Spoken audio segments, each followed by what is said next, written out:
All right. Welcome. Hey, welcome to the presentation or our little, we call it a chit chat if you like. Um, this session here, I thought we should talk about. I've been holding these sessions for a while now, just doing these online sessions about Lean and Six Sigma and AI and automation, and the impact that it's having on many organizations and businesses. And more recently, I am hearing about these automation failures, right? So anybody can go out and say, "Hey, we're going to automate your processes, and we're going to continue to do so." But we're seeing all these failures starting to happen, and it's because people are just going in who don't understand systems thinking and processes and how to manage processes and just doing what they're told to do, but inadvertently they're making things actually worse for their organizations in the sense that they're losing data and they're not considering everything and all the stakeholders that have to be updated. So what I decided to do is, I've already done a presentation on, the skills that are needed in this new, 2025. What are the most critical skills that people need, right? Critical thinking. Everyone says they have it, right? Complex problem solving. Everybody's a complex problem solver, right?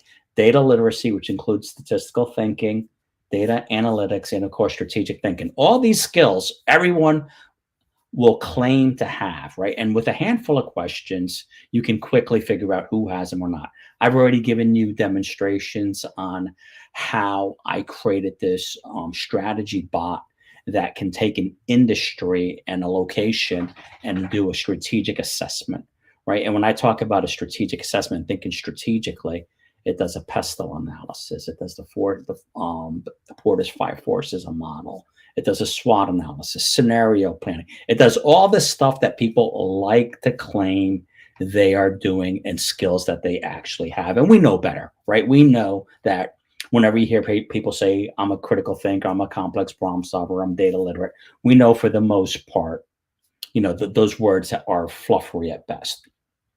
This presentation here, after receiving so much feedback about Lean Six Sigma, AI, and automation and its impact, I decided that I would go ahead and do this presentation to think about some of the mistakes that I'm seeing people actually make, right? And it's quite alarming to see that people are making these mistakes. But then I come to realize these are people that just know a handful of tools and they know how to connect them for you, all these different apps, and off to the races they go. But think about this, right? We shouldn't let this affect our ability to use these tools and the massive benefits associated with it. I want you to think about this. Anything that is rules driven, right? If this, do that, when this occurs, do this, right? Those rules based decisions, those are easily automatable, right? Even in healthcare, you have all these rules engines to do those kind of things. So there's no reason not to automate them, right? The document, you'll say, oh no, but they're going to make a mistake. Humans make mistakes, right? So spare me that excuse, right? Humans are better thinkers, right? Well, humans get sick. Humans forget to do stuff. Humans are emotional. At least we'll have everything standardized like that. So number one, rules based, anything that's rule based, routine kind of thing, those things are perfect, right? And there's a lot of jobs and things out there that can be fully automated. You've heard me talk about project management, right? Project management, I think those massive PMO offices that add no value, right? Think about it. Those are just managing project. Oh, we got to earn value and all that stuff, right? We're spending a lot of money with a lot of people to keep a timeline for us. All that can be fully automated, and there's apps to do so. But we need to make sure we're doing the right things. The other thing we're seeing occur in this field, right? And chime in if you want. We're seeing the fact that we're losing data. Great. We can automate everything, do this, do this, do this, do that, right? But then we lose that data, and we know that the gold is in that data. So what data do we need to keep and store so that we can use it later on to analyze our processes or our strategy, or use it to help us improve our customer satisfaction, our customer loyalty score. So what are we doing with that data? That data is getting lost. And what data do we actually need? And the last one is probably the most concerning and the most obvious. I've worked in every industry, and public and private sector as well. And the public sector employees, they're in for a rude awakening. If this Doge initiative actually takes off, right, they're going to be in for a rude awakening, because I could imagine the first thing they're going to go after are consultants that are adding no value. They've been on these contracts forever, and businesses and organizations within the public sector that can't demonstrate the value and not understand their current processes, right? You've heard me say it over and over again, right? When you do problem solving with government people, right? I need more people, more money, more training. That's always their problems, right? So they can't get beyond that. So one of the things that we need to do, and what I like to do, is ensure that we have a good process management system in place. That process management system is going to tell us, the metrics that we need, and it's going to give us the ability to measure and monitor our performance going forward, so we can make improvements, right? So I know people have had questions. Well, if we automate it, what happens to the human experience? Oh, you have to realize we're in a day and age where kids don't, the kids growing up right now don't want anyone to talk to them, right? They're going to do everything by text messaging and by chat, right? They don't want to speak to anybody. So, think about that. That's going out the window. So we need to take advantage and leverage these tools. And we need to stop with the excuses. We need to stop with, it's going to steal my data, right? Your employees are stealing your data and selling you out.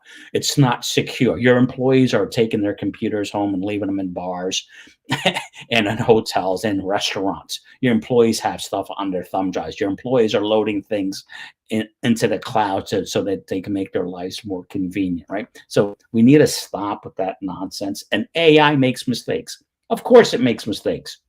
Humans make mistakes. As the data gets better and better, and we can train it, right? You can train your own models. There's nothing preventing you from going out there right now. And I think in yesterday's video or previous video, I discussed how to create a chatbot, what it looks like, how it can be trained, and things like that. So, that is another excuse that we need to get over and get beyond. So what I did, instead of just talking through these mistakes and points, what I did is I just quickly, right before this, I just threw it into, and I didn't use AI. I could have used AI and created some really slick slides on what it is that I want to talk to when I want to talk about, but I didn't do so. So here's what we're going to do. I just put together some slides, and let me share those. I'm going to pop them on the screen right here, and we'll just talk through these mistakes that are being made. Now, I am a proponent of Lean Six Sigma AI automation, and more importantly, the AI agents that are coming out. I am totally all in on this, and I do realize there's going to be mistakes. There's going to be curves, right? It's inevitable, for instance, that we're going to have self-driving cars. Right now, we have some hiccups, but that's where things are actually going for us. So mistake number one, not knowing all your customers in their requirements. This is what the mistake that I'm seeing made quite a bit when people come to me and say, hey, Dan, I know you love AI. You're an idiot, right? I had automations put in, and it was disastrous for us. I said, great. Let me help me understand what took place there, right? Well, what we know took place is that the young kid who knows Zapier, Pabbly, Connexit, or any of those other things came in and said, okay, what do you want to do? I want to do X, Y, and Z. But guess what? If we don't have a good process management system in place, and we don't have a good voice to the customer and what we call a SIPOC diagram in place, that's on us. That's not on that young person out there that created all these zaps and things for you. Knowing your process in your business is critical. So we have some tools that we can use to overcome that, right? And they're not complicated tools, right? So let's take a look, right? So who is your customer? We can take a structured approach and understand exactly who our customer is. So instead of the one person complaining that I want to use automation on my job, we need to think more broadly about that process in who are the customers and what outputs do they need and at what level. Now, I am not arguing to go in here and have some unknown consultant that knows how to write zaps or use Pabbly and stuff like that to start redefining your business. I'll guarantee you probably don't know your business as well as you should, right? Understanding exactly who your customers are, what outputs they need, and what that looks like. So this isn't about going out like in the early days of Six Sigma. In the early days of Six Sigma, this was about breakthrough improvement, and we were literally going out to the customer and just blowing our operations up and saying, "What do you need from us? What do you want from us?" And then recreating our processes. So we have to understand who our customers are and what it is that they need for us. So that way we make sure when we do our automation, they're getting what they need, right? One of the ways we can do this is creating this thing, we call it a SIPOC diagram. It's suppliers, inputs, process, outputs, and customers, right? And what it does, it's going to give us a systems view of our operations. Now, I would argue if someone is coming in and doing automation for you, and they're not doing this, right? They're not doing some form of a SIPOC diagram where they're saying, all right, help me understand your process, right? Who are your customers? What outputs do you need from them? What is your process? What does that workflow look like? What are the inputs to your process and where do those come from? If they're not asking you those questions, you're just automating stuff and you're set up for failure. So this, understanding how to create a SIPOC diagram and getting a systems view of your organization or your operations is critical. Now, I guarantee you'll go in there and you'll find that everyone's doing the process differently, right? There's no standard operating procedures, or if there were, they were updated 1,000 years ago. No one really knows what inputs come in. I just get triggered. I just do this. I have no idea what the quality standards or metrics are, right? Here's an example, high level, just one I just grabbed out there. This is a process of a travel request. We're generating a request.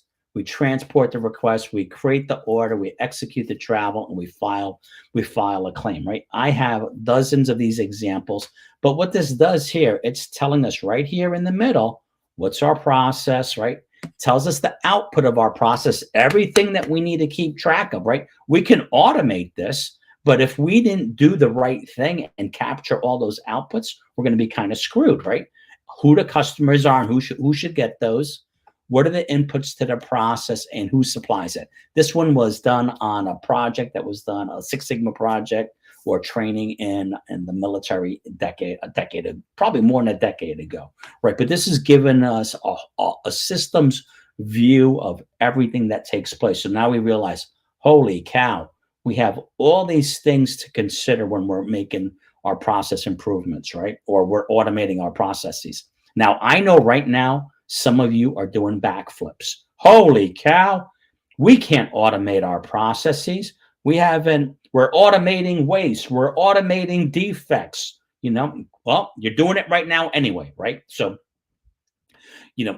back in the day, and I still believe in this firmly, right? The first thing we need to do, of course, is stabilize our process. That's getting to some sort of predictable outcome, right? And I guarantee you, most service operations, if you were to go in and start measuring them and saying, hey, all right, here are the metrics that you need in place, they're missing standard operating procedures. They're riddled with waste and flow, right? CYA, cover your butt kind of stuff is all in there, especially in the public sector, right? The public sector has just got awful, right?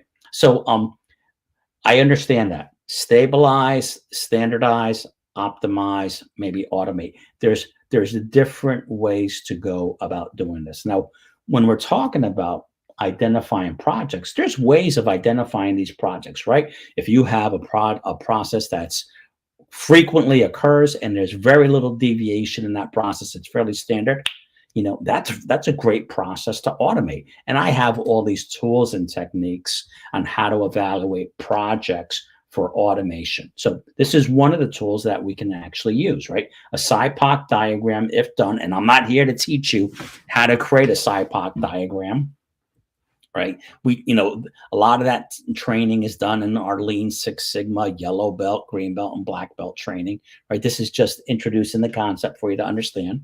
And then this other problem that we're seeing is we see a lot poor data management, not knowing what to save and how to save that data, right? So again, I'm going to pick on the public sector a lot. I think that Department of Government Efficiency, they're going to open up a bunch of eyes, especially if they do it well. I've written a bunch of blogs and papers about this, but understanding what data you need, where to store it, how to get it is going to be important. In these automations, we can automate a process, boom, boom, boom, boom, boom, get it all done, bam, bam, bam, bam, bam. But we're losing those data between the steps. Is that data important? Is it valuable? Where do we store it? What format do we store it in so that we can use it to analyze and reduce our costs, improve our competitiveness, right?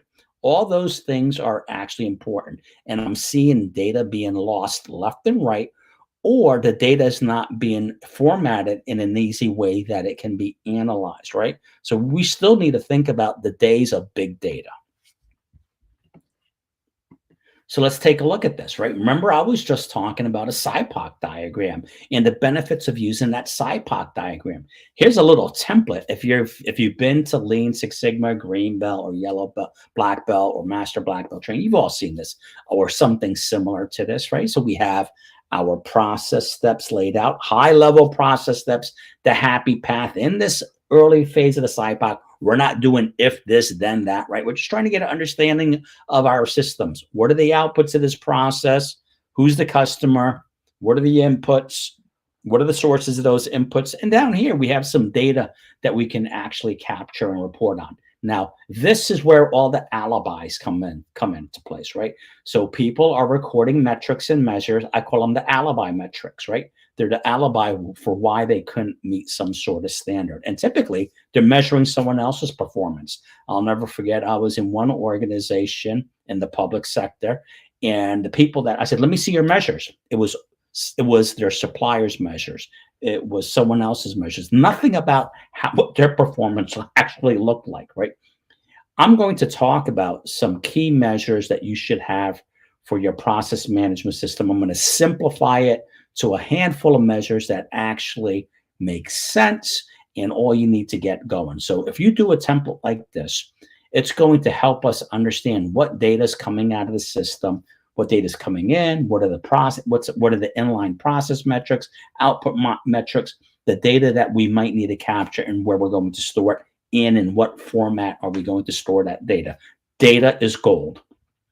Think about what we're doing in today's day and age with AI automation and AI agents, right? I have a program that you can upload a Loom video of your process, and it sees the process and it follows the cursors. It knows what's being clicked on, and it will automate the process for you, right?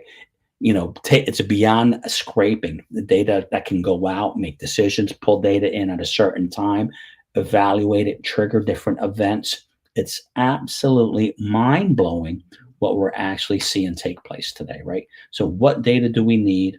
Where are we going to store it? How do we plan on using it, right?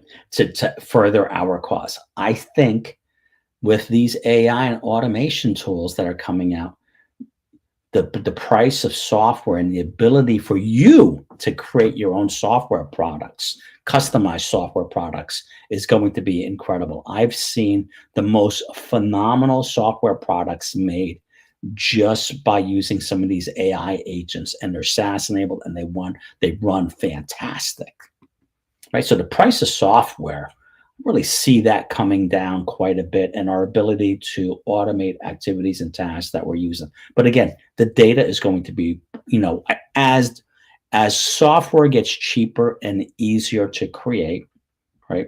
The price of that software and the value, that competitive advantage you might think you have with your software package, is going to be reduced. It's going to come down to relationships again, and it's going to come down to data, and it's going to come back down to the skills that, I love this, people. I'm a critical thinker. I can ask 3 questions and quickly eliminate it. Complex problem solve, right? So critical thinking, complex problem solving, data literacy, which includes statistical thinking, right? We're capturing that data, right? If you can't consider yourself data driven if you don't understand the variation in your data, right? That the variation is basically the equivalent to risk. So here's the other common mistake we're seeing made is the lack of a business process management system. So people are going in and automating these processes, but at the same time, they're automating too many processes. They're not capturing the data, and there's still workers there that have to work on it. There's not a good process management system in place, right? So we have to have something in place. Now, these process management systems quickly become convoluted and overcomplicated with too many metrics. Again, we're using metrics for the most part as alibis to describe why we're not doing something, not for improvement. So what do we do to put a process management system in place, right? Well, there's some simple steps that you can go through to make sure you have a process management system in place so that people understand how to do their work. Now, I will tell you, I get called in and say, "Hey, Dan, we're considering implementing some sort of version of Lean Six Sigma." What they're really talking about is they want to take costs out of their organization and they want to have a process management system put in place. And I'll say, "Yep, before we think about doing all this great training, which I'll gladly do, we can make a lot of money training people, right? Remember, especially the government people, we need more money, more people, more training, right? It seems like they're common excuses. But I'll say, you know what? Let's do this. Let's put a process. Let's make sure you have a process management system in place so that you can manage your day-to-day work, right? And I'm going to show you some aspects of that process management system. First things, do we have strategic alignment with our processes? Now, remind you, you have to be careful. Everyone says they're strategic and they're a strategic thinker, but ask them last time they used the Pitfall diagram. Ask them the last time they did a Porter 5 forces model. Ask them the last time they did scenario planning. Ask them the last time they did a blue ocean strategy assessment. Ask them the last time they did a GE McKinsey matrix, and you'll quickly figure out that they're using that as a fluffery term, right? So we want to make sure we have the structure in place for our process management systems. We have some sort of daily management, right? We're looking at these metrics. In a service environment, there's no reason why you shouldn't have dashboards everywhere that tells us the current status of our process metrics, right? Some sort of review mechanism, and then that's going to help drive and reinforce our behavior, right? So we might only be able to automate a portion of our work, but we'll start thinking about doing more and more as we move forward. So, over the years, and this is going back a long time, thinking about levels of process maturity, right? There's that CMM model that people use, to understand our capability maturity model, right? So this is like a version of that for process management, right? A level 1 processes are not documented, indicators are not in place, process performance is inconsistent, right? And success depends on heroics, right? So that's your first level processes. So are your processes documented and being followed? I guarantee you, if you're in the service industry, you'll find a half a dozen different ways people are operating those processes. Do you have the right measures in place so that you can measure, monitor, and manage your process? People will say, I do, but how realistic are they? And are they up to date? Can you actually take action on them, or are they a final score? Level 2 processes have flow charts in place, right? Indicators we know what measures we're tracking, right? They're linked to the customer. We have an idea of the standards that the customer have in place. We have some sort of data reporting, and we've identified some improvement opportunities. That's level 2, right? I would argue most people may be at a level 2. When I do this class, I have a whole class around business process management. I said, okay, we have 5 levels of a process. Level 1 is the lowest level. Level 5 is the highest level. Level 1's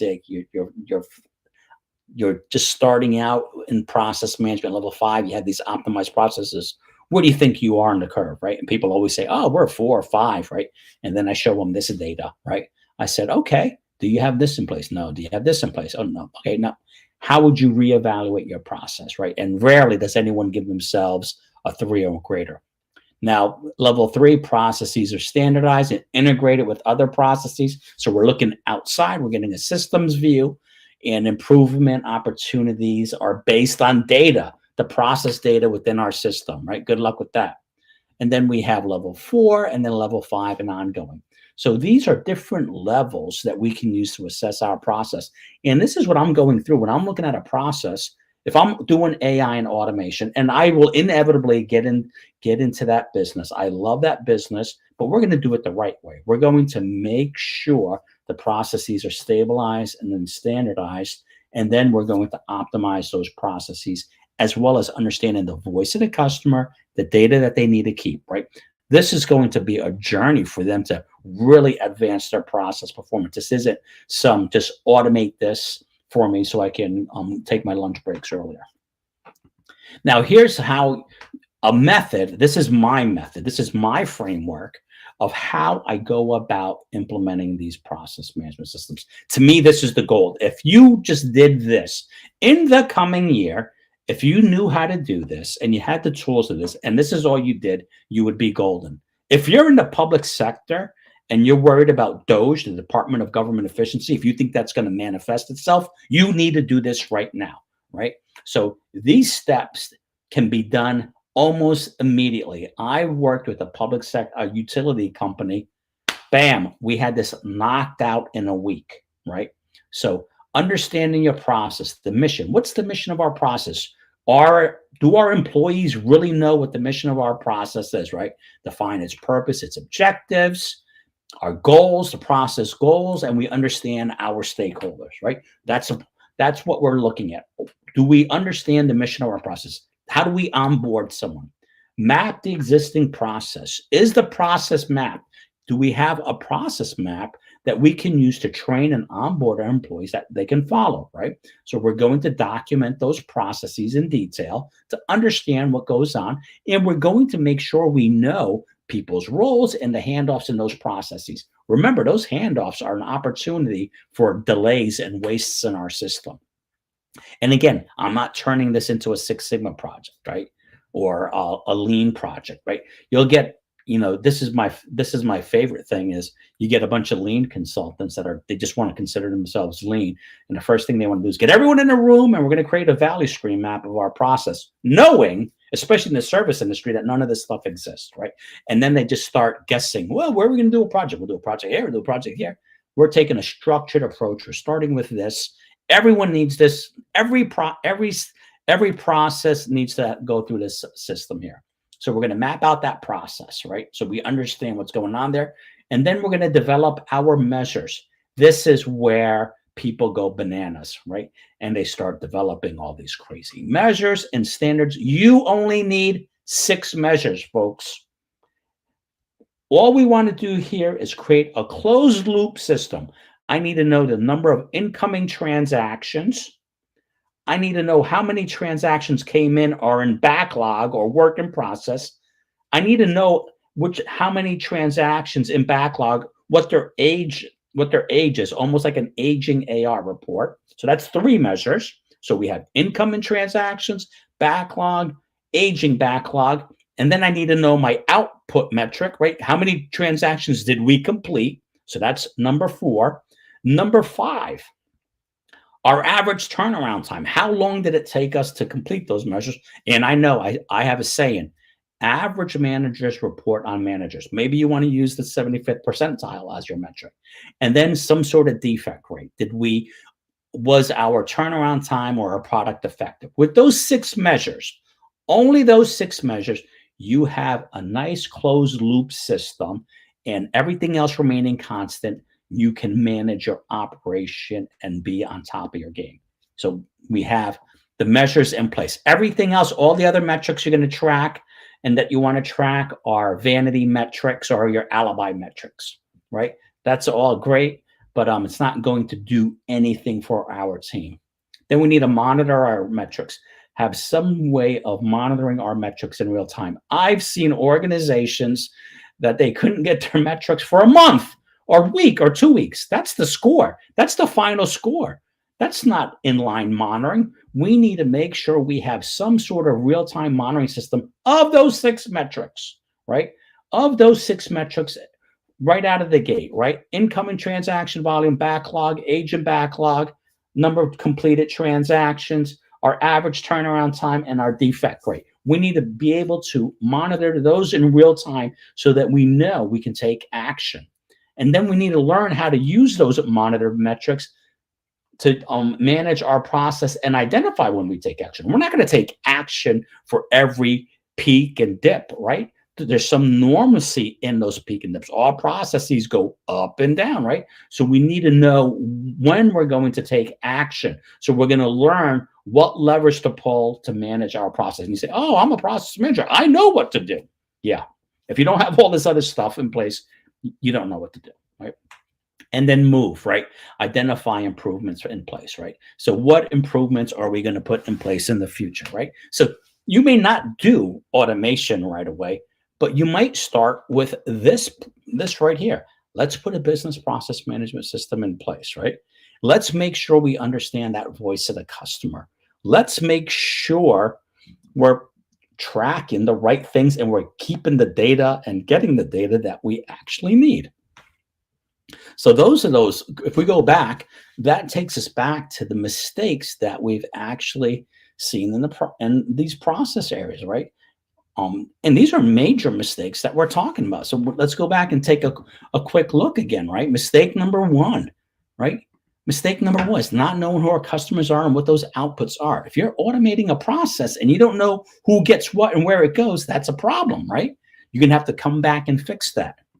Mistake number 2, poor data management. What data do we need to keep? We can automate it, but there might be something in that process that we need to keep, right? So what data do we keep? Where does it go?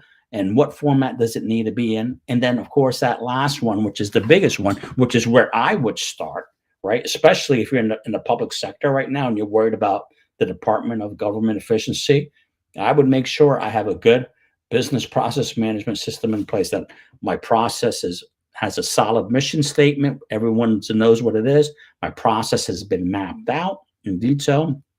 We know what's going on there. I have the right measures. All you need is those 6 measures. Those 6 measures that I talked about: incoming transaction, backlog, agent backlog, completed transactions, average turnaround time, and defect rate is enough for you to manage a process. Forget all the other alibi and vanity metrics. And then you need to be able to monitor those in real time.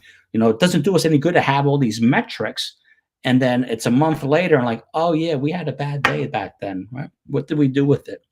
And then we're going to use those metrics, those monitored metrics, to manage our process so that we can ensure we're not making a mistake or ensure that we're taking action so that we're protecting our customers from a defective product or service. And then we can identify improvement opportunities. And this goes hand in hand, even with the automation. We need to capture these things. So again, all I wanted to do is continue this conversation about, you know, Lean Six Sigma, AI, automation, and the agents that are coming. I have some fantastic agents that is absolutely mind-blowing. Right? These things are inevitable. They're coming. We know they're coming. So we need to ensure we manage it. Automation is here.